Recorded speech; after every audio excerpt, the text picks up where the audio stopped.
Morning সবাইকে।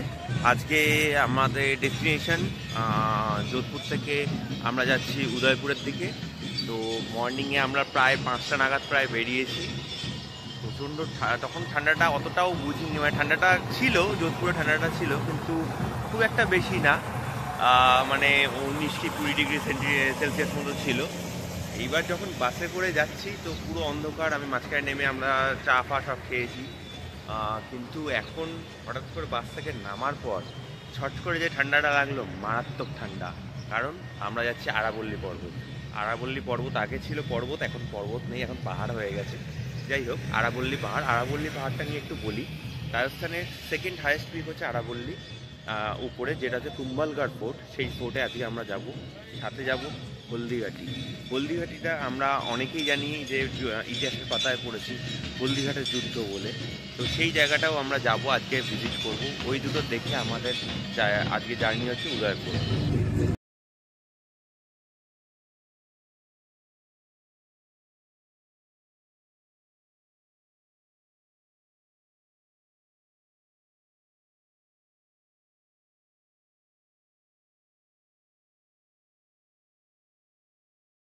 দাঁড়া,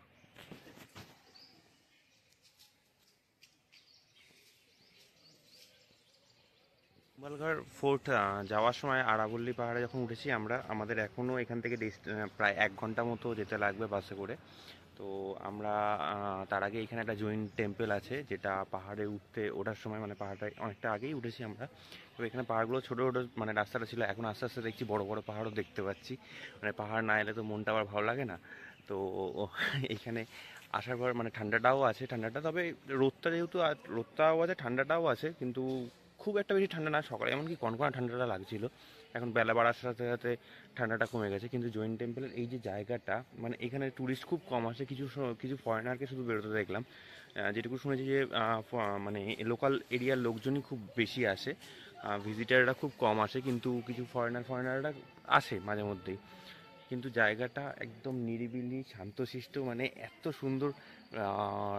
মানে চারপাশে ফুল গাছ, এরকম গাছপালা পুরো ভর্তি।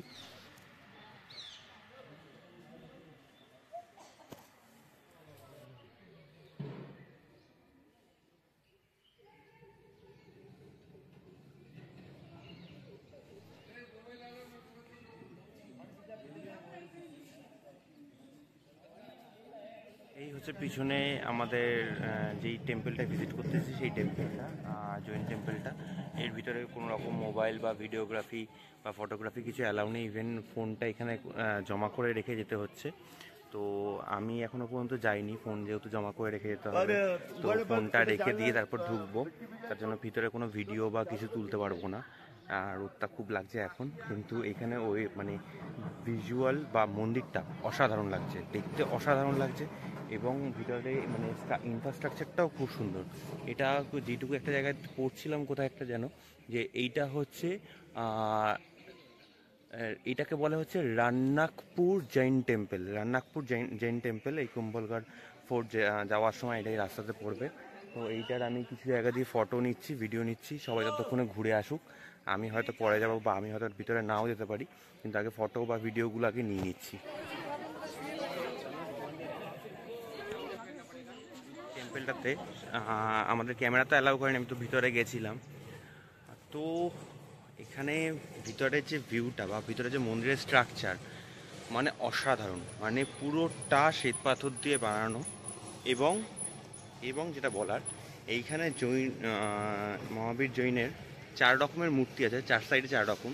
প্রতিকটা মূর্তির চোখটা সিলভার দিয়ে তৈরি করা, এবং 4টে যে মূর্তি 4 রকমভাবে তাকিয়ে, মানে অসাধারণ। আমরা কালকে যেমন একটা প্লেস মিস করেছি, সেই জায়গাটা এমন ঘুরতে যেতে পারিনি, তার জায়গায় আমি এইখানে এসে এই জায়গাটা আমার একদম মন পুরো ভরে গেছে, মন পুরো পুষিয়ে গেছে। যে এত সুন্দর জায়গা, খুব শান্ত, মানে নিরিবিলি জায়গা, চারপাশে শুধু গাছ, প্রচুর ফুল, মানে আর পুরো চারপাশটা পুরো পাহাড়, পাহাড়ের মাঝখানে মন্দির। সব থেকে বড় কথা, এই মন্দিরটা যে স্ট্রাকচারগুলো এত সুন্দর, মানে ভিতরের মন্দিরটা তো আমরা বাইরে থেকে দেখছি, ওই ভিতরে আরেকখানা চূড়োওয়ালা মন্দির আছে, যেটার আমি ফটোটা কোনোভাবেই আসলো না আমার কাছে, মানে আমি তুলতে পারিনি কোনোভাবেই, কারণ ওইটা মন্দিরের সামনের দিকটাই শুধু ফেসটা আসছিল, পিছনের ব্যাকে যে গর্ভগৃহের যে মন্দিরটা সেই মন্দিরটা আসেনি। কিন্তু দারুণ, যারা এখানে আসবেন কুম্ভলগড় ফোর্টে যাওয়ার আগে এই মন্দিরটা অবশ্যই ভিজিট করে যাবেন। এইটা একটা মানে আপনাদের হিডেন প্লেস বলতে গেলে, কারণ এখানে প্রচুর ট্রাভেল করতে আসা লোকজন প্রচুর কম। তো এইখানে এসে ফাঁকাই দেখে যাবেন, কোনো ব্যাপার নেই। আর শুধু ফোন ক্যামেরা এগুলো অ্যালাউ নেই, কোনো রকমের মাদক জাতীয় মানে বিড়ি সিগারেট তাম্বাকু এগুলোও কিচ্ছু অ্যালাউ নেই, কোনো রকম লাইটার বাগেরাও কিচ্ছু অ্যালাউ নেই। কারণ হচ্ছে এখানে তুমি যা নিয়ে ঢুকতে যাবে সেগুলোতে কিন্তু মেটাল ডিটেক্টরে আটকে যাবে। ইভেন যদি কেউ ব্যাগের মধ্যে মেডিসিন নিয়ে যায়, মেডিসিনগুলোকেও চেক করিয়ে তারপর ওরা দেখছে, মানে চেক করিয়ে মিনস সব মেডিসিনই কিনা সব কটা খুলে দেখছে। খুলে দেখছি বলতে প্যাকেট অবশ্যই খুলবে না তো মেডিসিন দেখে তারপর কিন্তু ওরা ঢোকাচ্ছে, মানে সমস্ত কিছু ভালো মতো প্রপারলি চেক হয়। আর প্রচুর সিকিউরিটি এখানে, লোকজন নেই কিন্তু প্রচুর সিকিউরিটি এখানে রয়েছে। তো এই মন্দিরটা আপনাদের দেখালাম আমি। আর এখানে এবার আমাদের যাত্রা হবে কুম্ভলগড় ফোর্ট। এখনও 1 ঘন্টা মতো যেতে লাগবে। যাই কুম্ভলগড় ফোর্টটা নিয়ে তারপর আপনাদেরকে বলবো।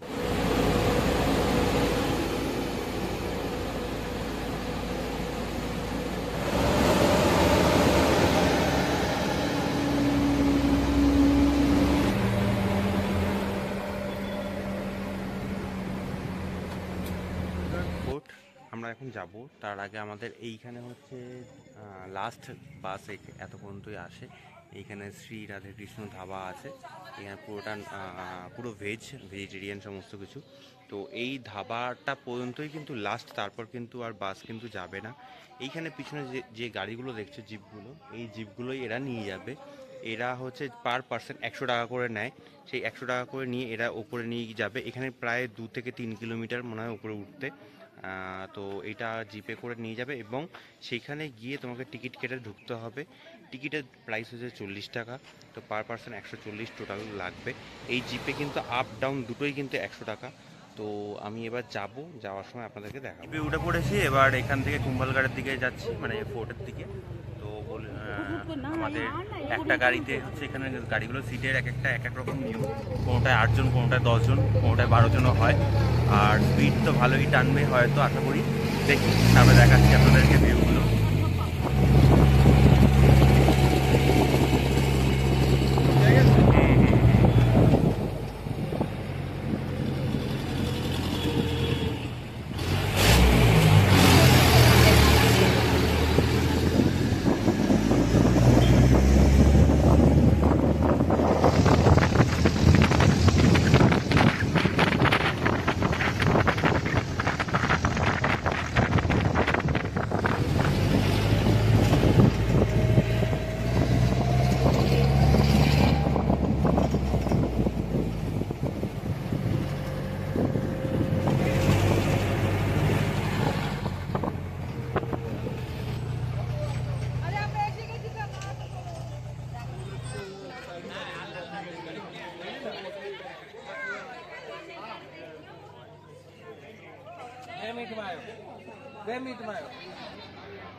আমি এখন কুম্ভলগড় ফোর্টের অলরেডি ঢুকে পড়েছি। এখানে 40 রুপিস হচ্ছে টিকিট। তো এইখানে হচ্ছে, এইখানে সাইডে আমাদের একটা মন্দির আছে, এখানে এদিকে ওইদিকে ওপরেও পুরো হচ্ছে ওয়াল পুরো ওপরে। আমরা ওইখান দিয়ে আপনি যদি চান সিঁড়ি দিয়ে অনেকটা উপরে উঠতে হবে। তো এইখানে আমাদের হাতেই হতো, টাইমটা একটু শর্ট, কারণ আমাদের আবার হলদিঘাটিটার প্ল্যান আছে। তো আমি পিছনের ওটাই উঠিনি, আমি এইটাতেই উঠছি যাতে ওয়ালটা আমি যেতে পারি অন্তত। মানে এইটাকে বলা হয় great wall of India. Great wall of India কেন বলা হয়? কারণ আমরা অনেকেই চীনের প্রাচীর দেখেছি, the great wall of China. ওটা একটা আমাদের যত কটা আশ্চর্য রয়েছে, আশ্চর্য জিনিস, তার মধ্যে একটা অতি অবশ্যই। কিন্তু এই কুম্ভলগড় ফোর্টের এই যে ফোর্টটার যে উপরে যে ওয়ালটা আছে, সেটাও কম কিছু না। চায়নাটা হয়তো বড় হতে পারে, আমরা কখনো সময় চায়নাতে যদি কখনো যেতে পারি, মনে হয় যেতে পারবো না, কিন্তু যদি কখনো যেতে পারি তখন দেখতে পারবো যে চায়না ওয়ালটা কত বড়। কিন্তু যতদিন চায়নাতে না যেতে পারি এটা তো আছে, এখানেই দেখে নিই।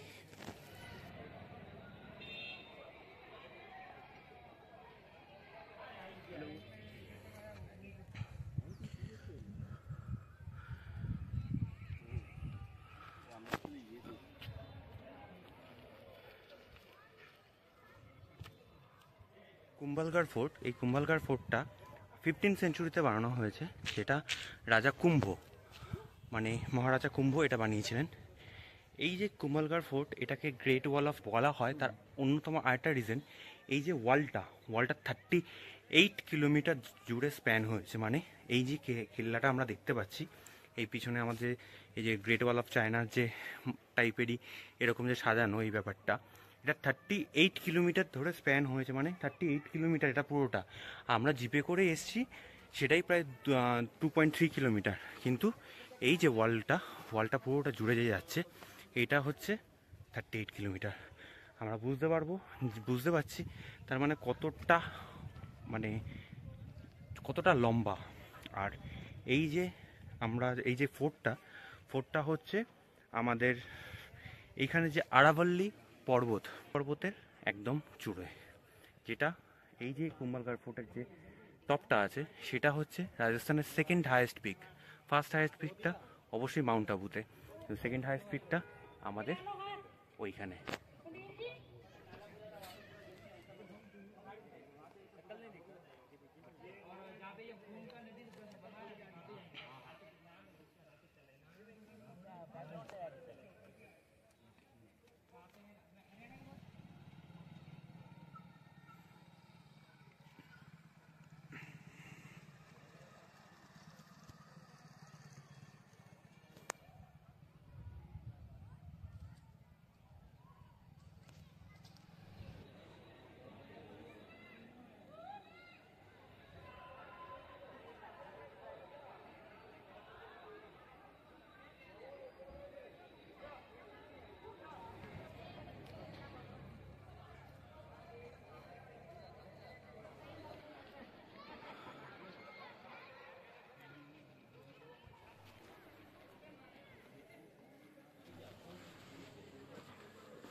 তো উঠবো না টাইম কম, সেই করেও লোক সামলাতে পারলাম না, উঠে পড়লাম। পিছনে দেখতে পাচ্ছ পুরো ভিউটা পিছনে দেখা যাচ্ছে। আর ওখানে নিচে যে ফার্স্টে যে ওয়ালটা ছিল, ওই ওয়ালটায় আমরা ফার্স্টে ছিলাম, ভিডিওগুলো করছিলাম, তারপরে এখানে এলাম। অনেকটা ফার্স্ট উঠেছি, আর পুরো ভিউটা পিছনে অসাধারণ লাগছে, অসাধারণ। ওপরে না এলে মিস করতাম সত্যি।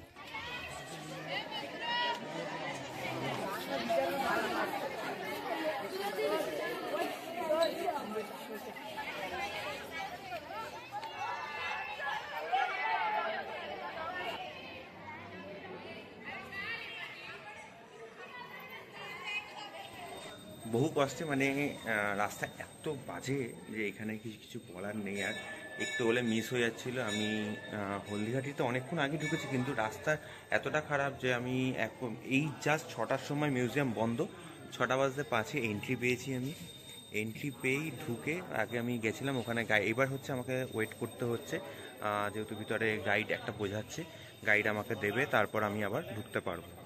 তো তার আগে আমি একটু এইখানটায় মানে এই মিউজিয়ামের মাঝে আমি দাঁড়িয়ে রয়েছি, মাঝখানে পিছনে মিউজিয়াম পুরোটা।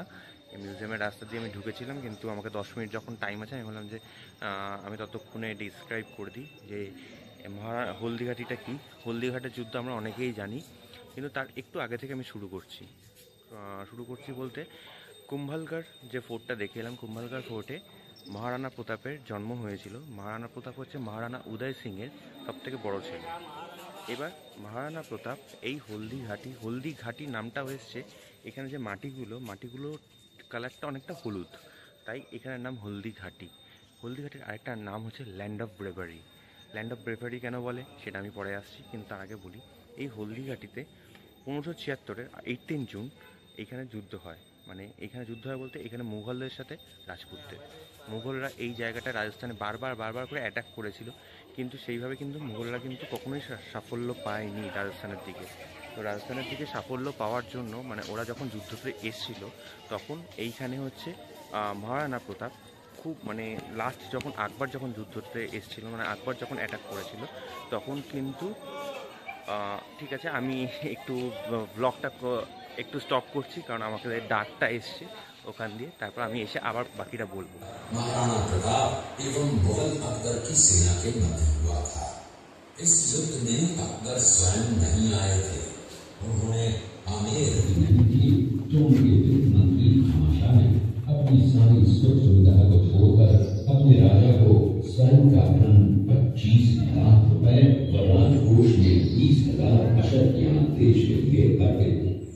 इससे महाराणा प्रताप ने 12 वर्षों तक अपनी सेना को संगठित किया, सैन्य शक्ति को बढ़ाया और मेवाड़ मातृभूमि को आजाद करवाया।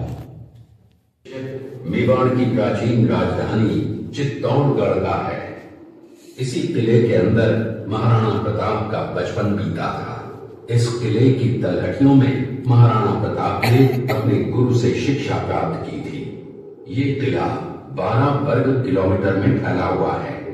इस किले पर जब भी विदेशी आक्रांताओं ने आक्रमण किया और उस आक्रमण में कोई भी राजा व सैनिक वीर गति को प्राप्त कर लेते, तो उनकी पत्नियां वीरांगनाएं अपने सतीत्व की रक्षा करने के लिए जलती हुई अग्नि में कूद प्राणों को त्याग देती थी, जिसे हम जौहर कहते हैं। चित्तौड़गढ़ में 3 मुख्य बड़े जौहर हुए थे। प्रथम जौहर 1303 ईस्वी में रानी पद्मिनी ने 16,000 स्त्रियों वीरांगनाओं के साथ जौहर किया था, सिर्फ अल्लाउद्दीन खिलजी के कारण। दूसरा जौहर 1535 ईस्वी में गुजरात के शासक अब्दुल रहीम खान खाना अजमेर का सूबेदार था। जब वो शेरपुर पहुंचा तब इसका पता कुंवर अमर सिंह को चला, जो चित्तौड़गढ़ का दृश्य देखा। उसी किले के अंदर की ये घटना है। मेवाड़ की एक ऐसी मां थी जिसने अपने पुत्र का बलिदान देकर राजवंश की रक्षा की थी। उस मां का नाम पन्नाधाय था। पन्नाधाय जाति से गुर्जर थी। एक समय नरभक्षी बाघ का आतंक छाया हुआ था। महाराणा प्रताप ने उस बाघ का शिकार कर नहीं करा लेता, तब तक न तो मैं महलों में रहूंगा, न किसी धातु के पात्र में भोजन करूंगा, न किसी गद्दी। दृश्य महाराणा प्रताप और सुविख्यात स्वामी भक्त घोड़े चेतक के अंतिम मिलन का है। हल्दी घाटी युद्ध के बाद चेतक घोड़े ने 22 फीट के एक बरसाती नाले को पार किया। ये उसी समय का दृश्य है। লাইট অ্যান্ড সাউন্ড প্রোগ্রামটা মানে এখানে একটা যে এই মিউজিয়ামের ভিতর অনেকগুলো প্রোগ্রাম হয়, সেগুলো দেখলাম। প্রোগ্রামগুলোটা একটু বলি। আমরা ভিতরে ঢুকেই ফার্স্টে হচ্ছে একটা মিউজিয়াম ছোটো দেখেছি। তারপর হচ্ছে একটা ছোট ভিডিও ক্লিপ দেখানো হয়েছে, যেটা হলদিঘাটি যুদ্ধ নিয়ে এরা ডেসক্রাইব করেছে। এবার দেন হচ্ছে মহারানা একটা মুভি হল আছে, যেখানে হচ্ছে মহারানা প্রতাপের পুরো জীবনীটা হচ্ছে মুভিতে দেখাবে, জাস্ট 15 মিনিটসের মুভি। দেন বিভিন্ন ঘর আছে, ছোটো ছোটো ঘর, বিভিন্ন ছোটো ছোটো ঘরে বিভিন্ন ঘটনাগুলোকে এরা জাস্ট তুলে ধরেছে লাইট অ্যান্ড সাউন্ড সিস্টেমে। পুতুল দিয়ে জাস্ট পুতুলগুলোকে মুভ করিয়ে এরকমভাবে খুব সুন্দর লেগেছে, অসাধারণ। এখানে 120 টাকা এন্ট্রি ফিস দিয়ে আমি ঢুকেছি, কিন্তু বৃথা যায়নি। 120 টাকা, এটা যদি তুমি 200 টাকাও দাও কোনো তোমার গায়ে লাগবে না, কারণ অসাধারণ লেগে। এবার আমার যেটা বলার, হ্যাঁ আমরা যে যুদ্ধের সময় ছিলাম, যে যুদ্ধের সময় ছিলাম বলতে এই যুদ্ধ নিয়ে বলছিলাম যে হলদিঘাটি যুদ্ধ, সেটা 1576-এর 18 জুন হয়েছিল। একদিনই যুদ্ধ হয়েছিল। আকবর যে অ্যাটাক করেছিল কিন্তু নিজে অ্যাটাক করেনি, আকবর মুঘল সেনাকে পাঠিয়েছিল। এবার এইখানে আকবরের হয়ে সেনাপতি হয়েছিল মানসিং। মান সিং হচ্ছে সেনাপতি হয়েছিল, তার একটা বড় কারণ ছিল মানে আকবর এখানে সমস্ত যত বড় বড় রাজা ছিল তাদেরকে নিজের অধীনে করতে চেয়েছিল সবাইকে। তার জন্য ও চিঠি মানে ও হচ্ছে ওর সমস্ত কিছু শর্ত পাঠায়, সবাই মেনে নেয়, একমাত্র মহারাণা প্রতাপ মানেনি। মহারাণা প্রতাপ না মানার সবথেকে বড় কারণ হচ্ছে মহারাণা প্রতাপের বাবা মহারাণা উদয় সিং যখন চিত্তাগড় ফোর্টটায় ছিলেন, মানে উনি যে ওই ফোর্টটা বানিয়েছিলেন, ওই ফোর্ট থেকে আকবরের সেনারা মানে মুঘল সেনারা ওকে বিতাড়িত করেছিল। যুদ্ধটা শেষে কিন্তু পরিণামটা একটু অন্যরকম হয়ে যায়। মানে প্রথমে ওদেরকে মুঘল সেনাদেরকে পুরো পিছনের দিকে হাঁটিয়ে দেয়, 3 কিলোমিটার পিছনে একটা গ্রামে পর্যন্ত ঢুকিয়ে দিতে পারে ওরা। কিন্তু তারপর আবার মুঘল সেনারা বারবার অ্যাটাক করতে থাকে, যার জন্য তখন লাস্টে মহারাণা প্রতাপ ওখান থেকে যুদ্ধ থেকে পালিয়ে যেতে হয়। কিন্তু পালানোর জন্য সেই সময় আসে চেতক, মানে চেতক মহারাণা প্রতাপের ঘোড়া, ওকে সেই যুদ্ধ থেকে বার করে নিয়ে যায়।